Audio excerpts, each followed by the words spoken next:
Hey, and welcome to the session. In this session, I'm going to be discussing the 10 rules of change, because we're all going to reach points in our life where there are changes that we want to make. We're constantly evolving and growing as people, and the only thing that is probably constant in life and never ending in life is change. But when it comes to change, we often forget about certain principles, and that's how we've come up with these 10 rules of change. They're there to help us embrace change and help us to use change to our advantage. The first rule that I'm going to get into is for us to be patient. Change takes time, and it doesn't happen overnight. We didn't get to where we are today overnight. It's been a succession of actions that we've taken over and over again. So we're not going to have those changes happen immediately. Yes, we make the decision in a moment immediately, but like I said, change doesn't happen overnight. We are going to make mistakes. There are going to be times where we get things wrong. There are going to be times where we look at things and need to adapt. And sometimes it's going to feel like we're going backwards. But here's the thing. Nothing is ever the same, even though it may feel like it. Like I said right at the beginning, the only thing that is constant in life is change. So we need to find a way to be patient. The next rule that I'm going to go into is rule number 2, and we need to make time for it. We need to find time and space in our routine to incorporate the things that we want to change. We can't get there, wherever there is for us, by doing the same thing that we've been doing over and over again. And we need to, number 1, do things differently, but number 2, like I said, also include time and space and energy in our daily routine to implement these changes. You know, here is a thing to think about. How often have we read a book or listened to a podcast or watched a video on YouTube and said to ourselves, that sounds good, but then we haven't applied it into our daily routine. We need to, and again, I'm going to reinforce it, make time for doing new things. Rule number 3, and this might be an uncomfortable one for some people, you deserve it. We get so used to beating ourselves up over and over and over again that we finally get to this point where we believe that maybe we don't deserve it.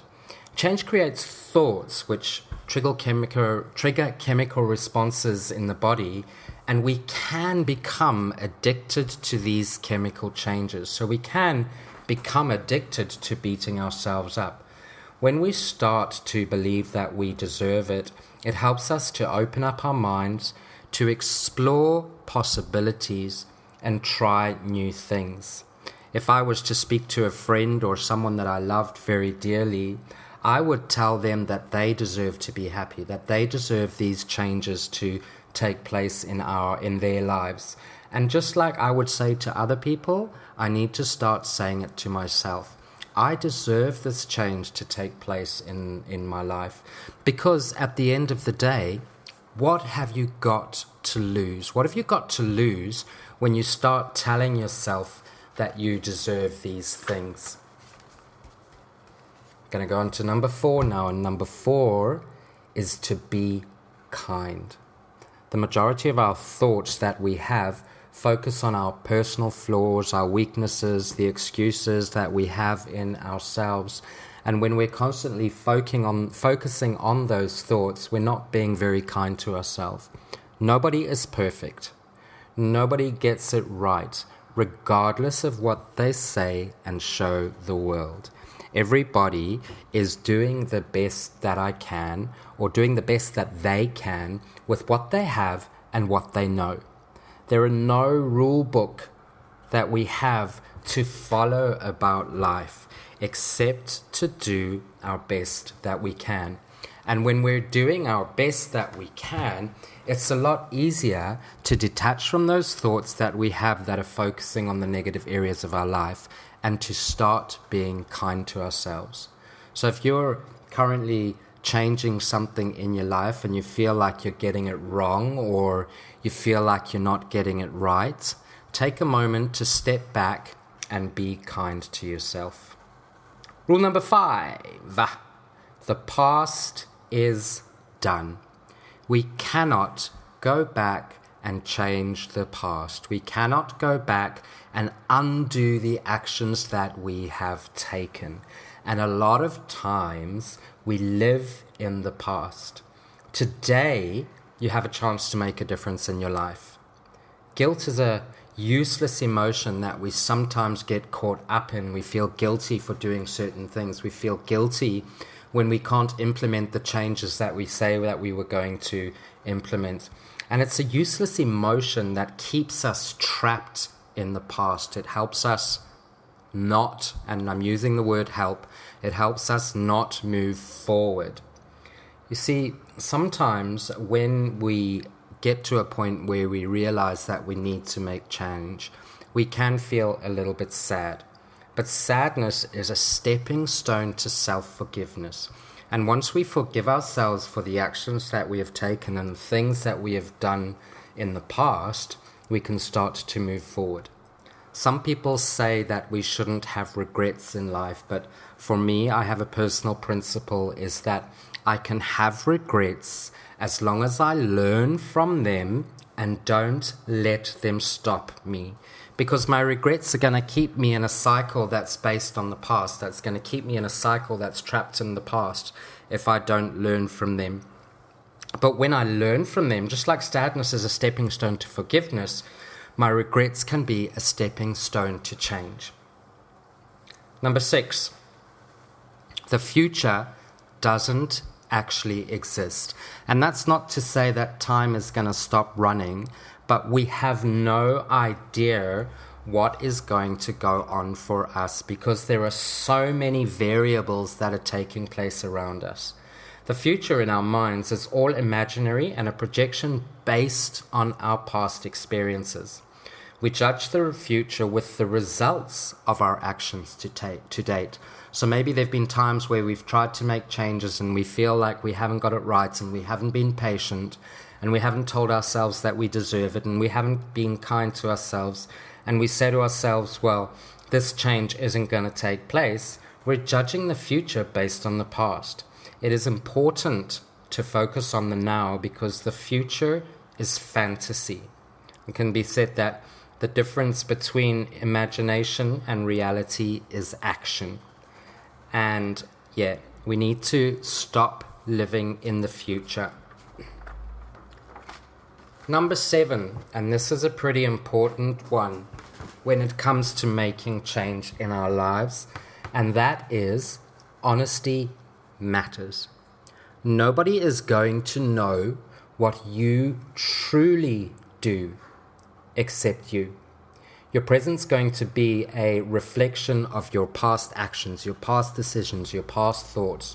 And we avoid the truth to avoid change. And in our minds, we create valid reasons to convince ourselves that, oh, we don't really need to make this change. I'm the only one that goes to bed with me. I'm the only one that knows the actions that I take when people are not around.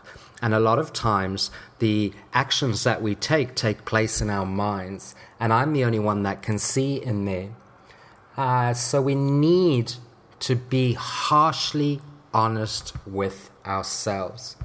If you feel tension in your body, it's your body communicating to you that something is not quite right because our emotions communicate with our emotions communicate when our thoughts are not in sync with our actions, when our actions are not in sync with the things that we say that we are going to do. So when there's tension, it requires us to take an honest look at what's going on inside of us. Going to go on to rule number 8 now. And rule number 8 is to journal. Journaling is a way of getting things out instead of dwelling on them all the time, because sometimes our brain retains thoughts because we haven't done something to tend to them, and we've had a thought and we've avoided dealing with it, and we've tried to push it to the back of our minds, but it's constantly there, and then something else comes up that we avoid dealing with, or we come up with challenges when we're faced with our changes, and we're rolling over and over them in our minds. And we can use our journal to get things out. Think of it like this. You walk up to a playground that is full of children, and they're screaming and laughing and running around and playing on all the equipment, and it can be a little bit overwhelming because there's so much noise, and that's what it can be like with the thoughts in our head. They're all over the place. They're all saying different things. They're all shouting to be heard. And then all of a sudden, one of the little kids comes up to the fence with something, and he wants to show it to you. And he's saying to you, look at this, look at this, look at this. And then another kid comes up and says, look at this, look at this. And another child brings something else, and another child brings something else. And you're trying to focus on the one child that is trying to bring you things. And then you stop and you take a moment to address that first child that brought you something. And what happens then is that all the other children notice that they're being paid attention to one at a time. And they start to quieten down and form a line. And sometimes there'll be a child at the back of the line, and he'll see that someone's brought something similar to what he's brought, and he'll go away and try and find something else. But as the kids all show you it, they start to get that feeling of reward, that they're being paid attention to, and they help you look for other things. That is what it is like with the thoughts in our head. Sometimes we need to stop and pay attention to them one at a time, and journaling is a great way to do that. We can use it to record our progress, we can use it to record our setbacks, insights, new things that we've learned, but it's also a place that you can be truly honest with yourself, because it's only for you. We're now going to go on to number 9, and that is about trusting the process. When we start to clear out our thoughts through being honest with ourselves and through journaling and things like that, it is a lot easier to listen to ourselves. Sometimes seeds take time to grow, but they need to be nurtured. If I plant a seed in the garden and I want to grow some flowers, I will water it every day, and I will wait patiently because I know that beneath the surface stuff is taking place.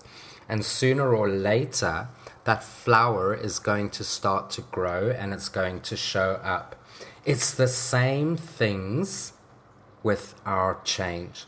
Things always evolve based on whatever action we take, even non-action. I can either choose to water the seed and nourish it, or I can choose to ignore it. Depending on what action I take, things are going to evolve based on that. Once we start to quieten down our thoughts and trust the process and learn to listen to ourselves, it's a lot easier to listen to our intuition. Now, a lot of people say that their intuition and their gut are the same sort of sensation, but for me, I like to differentiate them slightly. My intuition is a little voice that just whispers once and says something very quietly.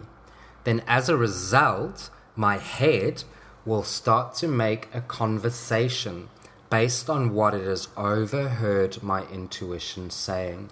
And that conversation is going to create a feeling in my stomach. When I start to listen to my intuition, I can start to engage with better thoughts, and therefore that gut feeling will help me further progress. So we need to start to identify the difference in ourselves between the three. So now that we've trusted the process, We've learned to journal and be honest with ourselves and be kind and tell ourselves that we deserve it. And we're starting to be patient. We're going to go on to rule number 10. And that is now matters. The present moment is all that I have control over. The only actions that I can take are the actions that I take now. And those actions and thoughts that I have in the present moment will influence what plays out in my personal future. If I've got one foot in the past and one foot in the future, the only thing that I am doing on the now is pissing on it. So I can start to say to myself, well, what small action or thought could I have right now that will make a difference in my life? When I try to do everything all at once, or I try to focus too far into the future and focus on my big change that I want to make, I can get very overwhelmed and very frustrated, and that will lead to me doing nothing. And that's because I'm not focusing on what I can do in the now. What I can do in the now is only one small action. And once I've done that one small action, then I can focus on the next. I liken it to my own experience in that I've started going to the gym a few months ago. And when I first started going to the gym, I thought, okay, well, I've got to do a 45-minute workout. And I would get very, very tired very, very easily. I realized that I was focusing on how much I had to do in that 45 minutes rather than focusing on that one repetition that I could do in the now. As I started to focus on that one repetition that I could do in the now, it helped me then to take action to do the next one and then the next one. And I found that being in the now and being in the present moment and focusing on just that one small action made my workouts a lot more enjoyable. Now, I'd like to share 3 additional rules because the last time that I did this talk at one of our online retreats, we asked some of the clients to come up with their own ones. And we came up with 3 very powerful ones that we could use.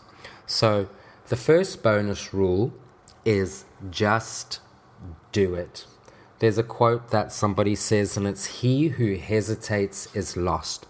A lot of times, because we're focusing on the past or because we're worrying about the future, we don't take immediate action. And this can be tied in quite closely with Now Matters. We just need to do it. Like I said earlier with one of the other rules, what do we have to lose? The next bonus rule is keep it simple. I have a mentor that I work with, and he likens it to breaking the iceberg down into ice cubes. Think of the iceberg as the big change that you want to make in the future, and you break it down into small little ice cubes that are actions that you can take within 5 minutes. If you have an action that you can't take within 5 minutes, then it's not simple enough. Once we break it down into those small ice cube take actions, it's a lot easier to keep them small and to keep it simple. And the last one, and this is a pretty important one that wraps up all the rules, and that is to accept the changes. In order for us to move forward, sometimes we have to sit back and accept that we are where we are because of what we've done. A lot of times change is difficult to make because we don't want to accept what is going on. I remember when my daughter was a little baby and she was just learning to walk. She was walking around and she couldn't walk unsupported, and she would hold a table with one hand and hold whatever it was that she had in the other hand. And she had a chocolate and it had all melted and it was all sticky in her hands and it was all over the place. And she saw that I had a chocolate.